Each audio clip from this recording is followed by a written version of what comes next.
Eu vejo alguns comentaristas políticos de direita justificando essa mudança de comportamento da mídia tradicional em relação ao Lula, que outrora estava extremamente leniente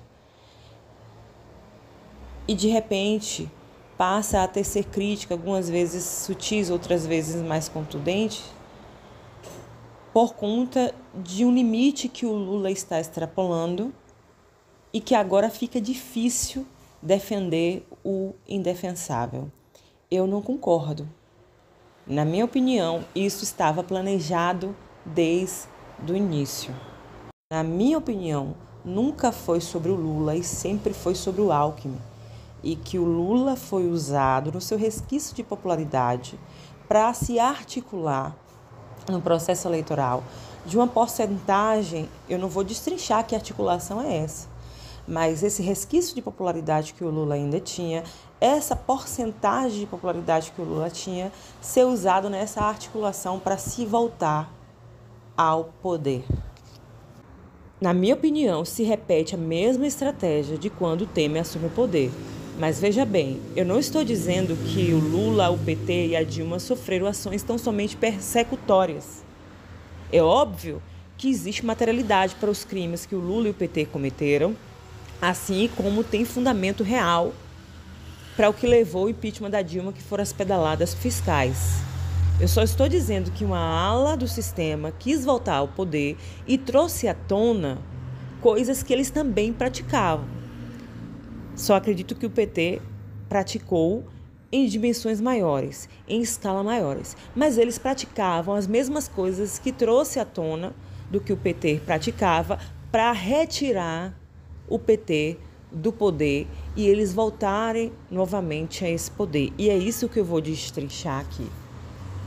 Mas para falar sobre isso, antes precisamos entender quem é esse sistema. Porque fica parecendo que eu estou colocando aqui o PT e o Lula à parte do sistema.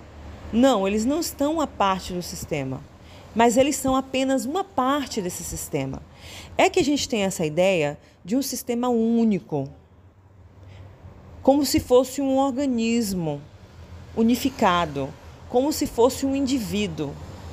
E não é.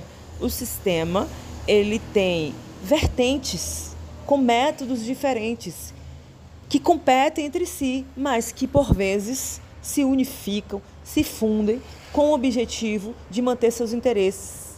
Interesses esses que é nada mais, nada menos do que a manutenção dos seus poderes.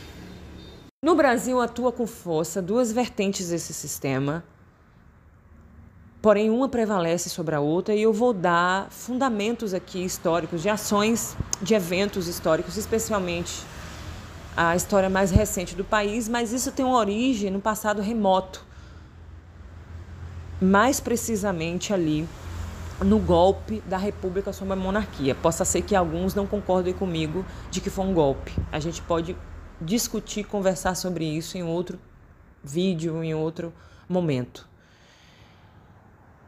Mas esse golpe, do qual eu falo, pelos militares positivistas e que tiveram influências internacionais, que já existia, que era justamente essa vertente que prevalece no Brasil, que na minha opinião são os globalistas. De um lado está a vertente do sistema que é o comunismo internacional e que são representados aqui no Brasil pelo PT, pela extrema esquerda. São eles que servem, são eles que representam. E os globalistas têm como representantes aqui no Brasil esses de viés mais progressistas, mais, entre aspas, moderados, representados pelos partidos de centro-esquerda e, por muito tempo, mais precisamente, os tucanos, o PSDB, mas não só, todos os partidos de centro-esquerda. Na minha opinião, esses representantes, esses que servem a vertente do sistema, que são os globalistas, eles predominam, eles têm mais força, eles prevalecem de forma mais forte no Brasil do que os representantes do sistema da ala comunista, representado por esses partidos de extrema esquerda, mais precisamente o PT. Em Cuba e na Venezuela, por exemplo, quem venceu, quem prevaleceu foram os comunistas. No Brasil, na minha opinião, são os globalistas. Inclusive o aparato midiático, eles dominam com mais força. É claro que o PT, os partidos de extrema esquerda possuem uma estrutura de poder, um aparelhamento interno e internacional também. E no Brasil possui também essa estrutura de poder, esse aparelhamento tem, inclusive na mídia, mas os globalistas, eles são mais fortes. Por muito tempo acreditávamos que existia uma dicotomia, que existia uma alternância de poder, uma disputa entre direita e esquerda no país, porque diante desse radicalismo da extrema esquerda, com influências comunistas, acreditava que a centro-esquerda, que os partidos de centro-esquerda representavam a direita. Hoje isso já caiu por terra, porque nós temos uma referência que nos deixa bastante claro, né, esse espectro como ele está sendo desenhado. Mas na época só tínhamos um comparativo, e por esse comparativo acreditávamos que os progressistas, que o centro-esquerda eram de direita. Desde a redemocratização, na verdade, é porque eu quero me pautar mais na história mais recente, mas isso, como eu disse, tem uma origem lá desde a República, né, do início da República. E eu vou falar essa palavra redemocratização entre aspas, porque eu acho que o termo está errado. Só que eu não vou tratar disso aqui agora. Para eu não ser incoerente, eu preciso deixar claro aqui que essa redemocratização eu coloco entre aspas. Eu vou usar o termo que é usual, né? Eu vou falar que o termo que é usual, mas não... Eu tenho uma crítica sobre ele. Os partidos de centro-esquerda, esses que são representantes dos globalistas, eles prevaleceram, né? Eles estiveram no poder até a eleição do Lula, né? Até o PT subir ao poder. E aí as coisas elas começam a ficarem mais definidas, né, ao longo do tempo, começam a vir mais à tona, onde fica acirrada essa disputa em determinado momento, mas em determinado momento há uma fusão, né, por conta de interesses em comum, que é essa manutenção de poder, que demanda essa interdependência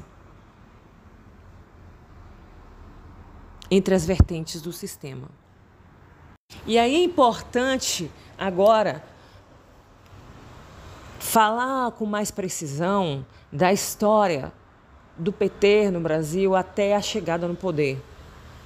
Muitos fazem, inclusive, essa equivalência equivocada do início dessa popularidade do PT e do Lula com essa popularidade que o Bolsonaro tem. Eles fazem um comparativo, uma equivalência que, na minha opinião, que no meu entendimento, e eu trago fundamento para isso, é extremamente equivocada. Porque o que acontece? O PT ele chega ao poder, o Lula ele chega ao poder de fato por uma questão que foi crucial, que foi realmente a popularidade. Eles conseguiram romper esse poder contínuo desses partidos de centro-esquerda, dessa tucanada no Brasil, por conta dessa popularidade. Existia uma organicidade de fato, porém, diferente do Bolsonaro, não é uma organicidade pura, legítima, real ou puramente. Eu digo que era uma organicidade composta, misturada. Por quê? Por dois motivos. Primeiro que o que gerou essa visibilidade, esse crescimento popular do Lula foi um financiamento com dinheiro que foi extraído de forma ilegal. Eles foram tomando, primeiro, o poder nas prefeituras, em âmbito municipal. Existia um esquema de transferência de dinheiro público para essas contas pessoais do partido, que eram usados para financiar essas campanhas. Isso, posteriormente, tomou uma dimensão maior depois que eles tomaram o poder nacional, ali no que nós já conhecemos como Mensalão, Petrolão e todos aqueles escândalos, da Lava Jato. Então, essa popularidade ela foi adquirida com o financiamento de dinheiro extraído de forma ilegal e também por conta de um discurso que era um discurso artificial, mentiroso, fake, para usar um termo na moda. Com essa possibilidade de adquirir uma equipe de marketing mais competente, boa no mercado, eles tiveram acesso a um estudo, uma análise de perfil do eleitor brasileiro. E assim, o Lula ele foi moldado a agradar esse eleitor. E assim ele ganhou também essa popularidade. Por um discurso que era incoerente com o objetivo real do partido, com o estatuto do partido, com os interesses reais do partido, com a política de bastidores de partido. Era apenas marketing, era apenas um discurso, era um estelionato eleitoral, era um estelionato de discurso. As pessoas cansadas, daquela política mal representada, acreditaram e se apegaram nessa esperança. Se apegaram na beleza desse discurso, que na verdade era um trabalho de marketing. Bolsonaro não. Bolsonaro, ele ascendeu nessa popularidade de forma puramente orgânica. Porque não teve financiamento, não foi investimento de dinheiro. E o discurso de base, o discurso de intenção real é compatível com a prática. Ele se mantém coerente o tempo inteiro, de discurso e prática. Discurso e prática esses que estão compatíveis com a essência real do brasileiro, com a essência real do eleitor brasileiro no modo geral. Eleitor que, em sua maioria, tem compatibilidade de visão de vida, de visão de mundo, porque é um povo cristão.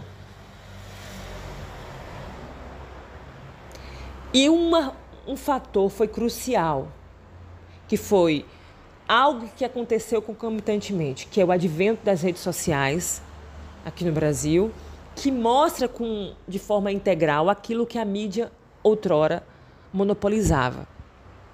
Então, o Bolsonaro não precisava de dinheiro para ter essa visibilidade. A questão é que no Brasil, o processo eleitoral ele é extremamente elitizado. E ele é elitizado intencionalmente.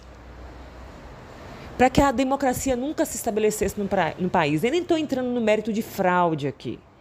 Eu estou falando que o processo é elitizado desde o coeficiente eleitoral, desde o financiamento para as campanhas, que passa pela mão do presidente, que a distribuição é feita ali também por uma elite. Então, o que acontece? Esses candidatos, eles, para ganhar visibilidade, eles precisam de um financiamento que é liberado ali pelo partido. Então, quando eles chegam no poder, eles já chegam comprometidos não com o povo, eles chegam comprometidos ali na Assembleia Legislativa com aqueles que favoreceram, que facilitaram o financiamento de campanha para eles, que geraram essa visibilidade. O advento das redes sociais tornou isso mais democrático. Porque pessoas como Bolsonaro, elas surgem do orgânico, simplesmente por uma identidade de essência.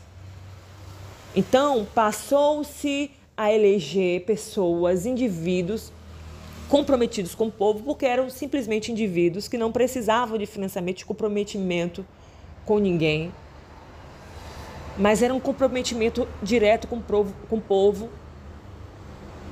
a partir de uma identidade.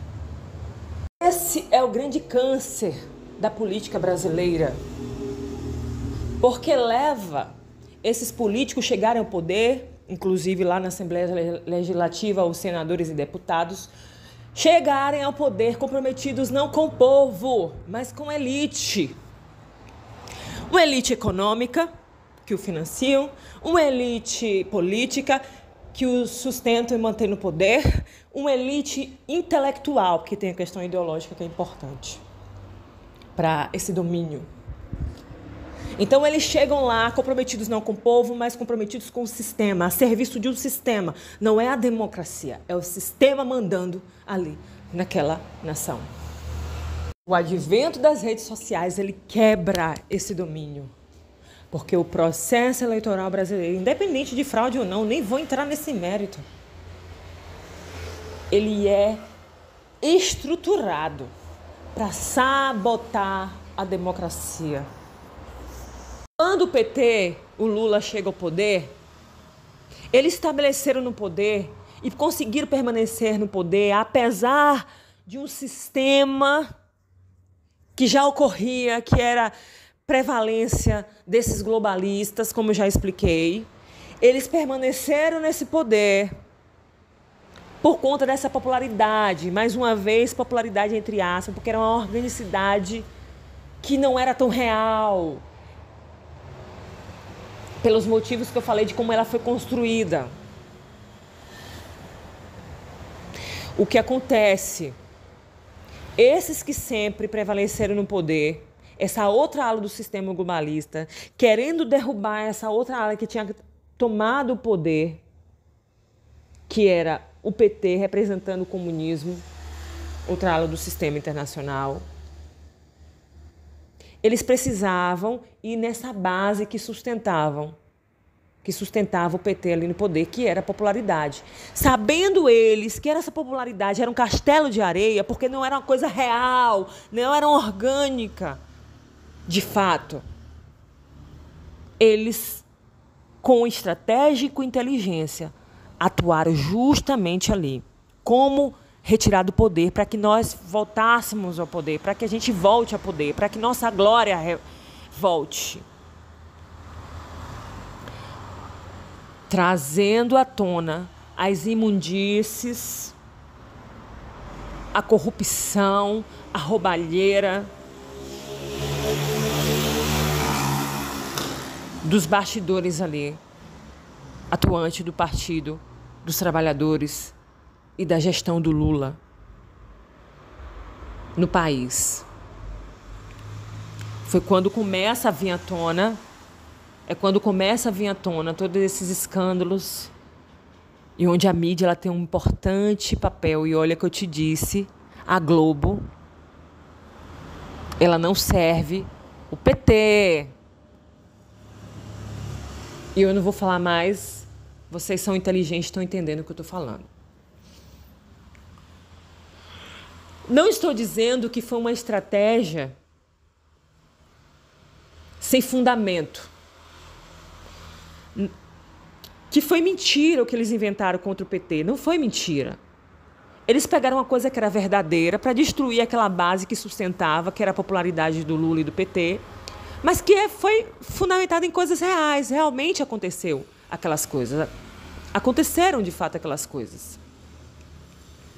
O problema é que eles também faziam. Eles sempre fizeram isso.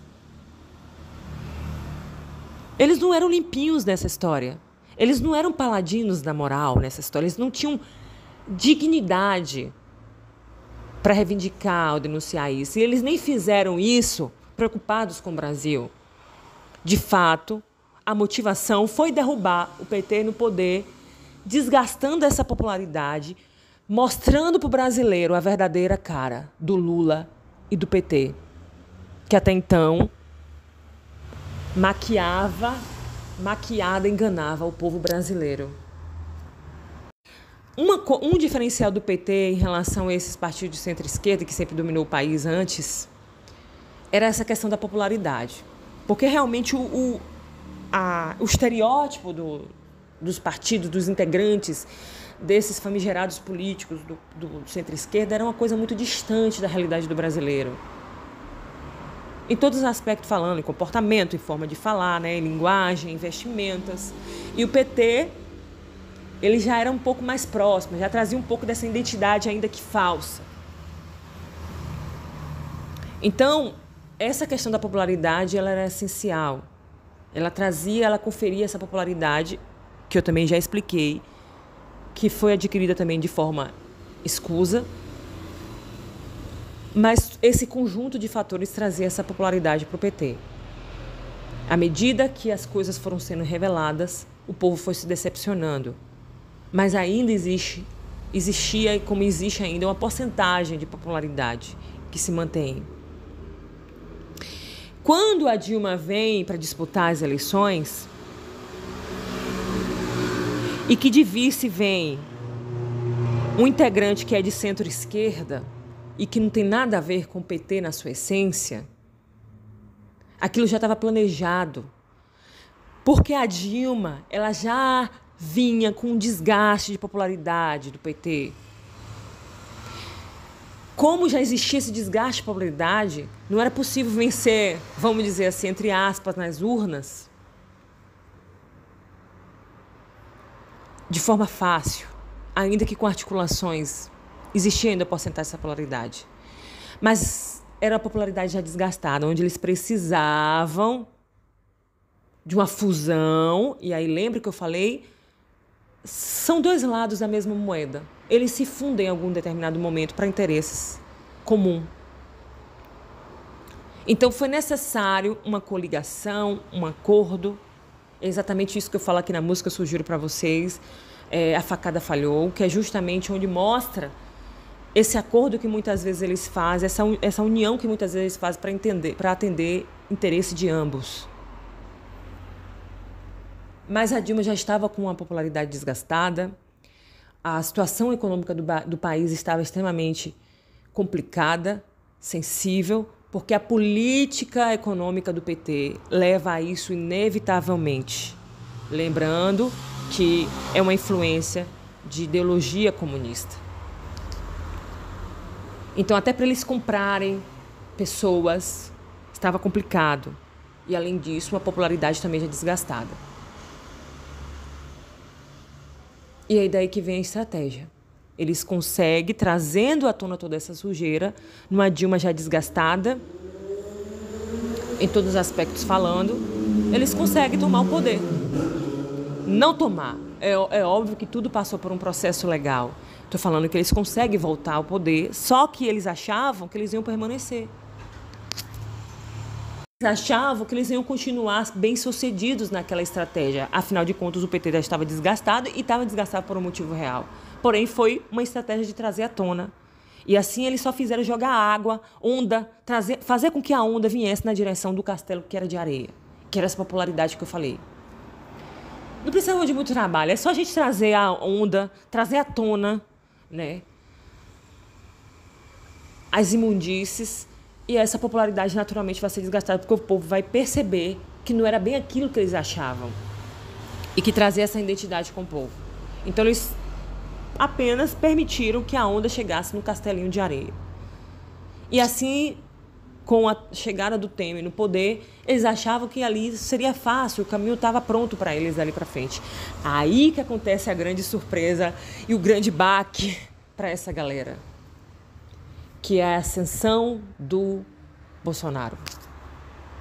antes de entrar nessa parte de Bolsonaro, que foi uma pedra no meio do caminho dessa estratégia, desse plano, né, de retornar ao poder, eu queria abrir um parêntese para a gente entender melhor por que o sistema não quer o Lula e o PT no poder. Porque, como eu disse, são vertentes diferentes do sistema, são métodos diferentes. O PT ele é muito enviesado nas questões, nas pautas comunistas, nos ideais comunistas. É uma questão mais ideológica, de revolução cultural e tudo mais. O globalismo, né, com essa ferramenta progressista, também tem a questão ideológica envolvida, mas não é o centro da questão, não é o cerne da questão. Eles apenas usam isso para facilitar esse domínio, para retirar os princípios, para que no lugar desses princípios fique no centro a questão econômica. Mas o cerne para eles é justamente essa questão econômica. Eles precisam, são metacapitalistas ali dominando, e eles precisam dessa manutenção do poder. Para isso eles precisam de um processo econômico saudável. A questão e o problema é que essa economia, esse dinheiro, essa riqueza gerada pelo país, dinheiro público, que eles têm influência sobre isso, não vai para o povo. Vai como investimento na manutenção de poder deles. Esse é o grande poder. Esse é o grande problema. Serve eles e não o povo. Mas o cerne da questão deles é econômica. E o PT é um problema. O viés comunista é um problema. E por isso que o PT é um problema para eles. Porque o Lula, o PT, é aquele... Sabe aquele caloteiro que sempre está pedindo dinheiro emprestado para todo mundo, e ele sempre está pedindo dinheiro emprestado e sempre está prometendo que dessa vez ele vai pagar? Nunca paga. Dessa vez ele vai pagar. O Lula é esse caloteiro da vida real. Esse malandro, que ali no início ele até consegue pagar, mas ali no meio do caminho ele já não consegue mais, porque a política econômica do PT, do comunismo, é desastrosa, do socialismo é desastrosa, esse socialismo mais radical, mais enviesado pelo comunismo. É radical, é desastrosa. Então gera pobreza, miséria mesmo. Isso já é historicamente constatado. E aí, em determinado momento, por conta dessa política desastrosa, onde o país vai para um buraco fiscal, o Estado e tudo mais, vai à falência, falta dinheiro até mesmo para atender e para servir esse sistema. E aí falta dinheiro, por exemplo, para uma mídia que serve esse sistema. Entendeu? Aquilo não fica restrito só ao povo. O povo é o primeiro a ser afetado. A ponta da linha é a primeira a ser afetada. Mas isso vai descambando de um modo que vai para uma pobreza generalizada. O dinheiro que resta é só para atender os luxos deles e dos amigos do rei. Mas aí não serve nem para a mídia, e diante de uma política que tem um ideal muito de censura e de ditatorial, vai chegar um momento que eles não estão nem aí para a mídia, eles não estão nem aí para pagar a mídia, por exemplo. Se é uma ditadura que se estabelece. Então eles não querem. Os que servem o sistema, no caso globalista, não querem, sabe de onde vai descambar essa política econômica do Lula e que também é ideológica. E também os globalistas também não se interessam, porque eles precisam de uma política, de uma fluidez econômica saudável. O problema é que não serve o povo, o problema é que serve somente a eles e o poder deles.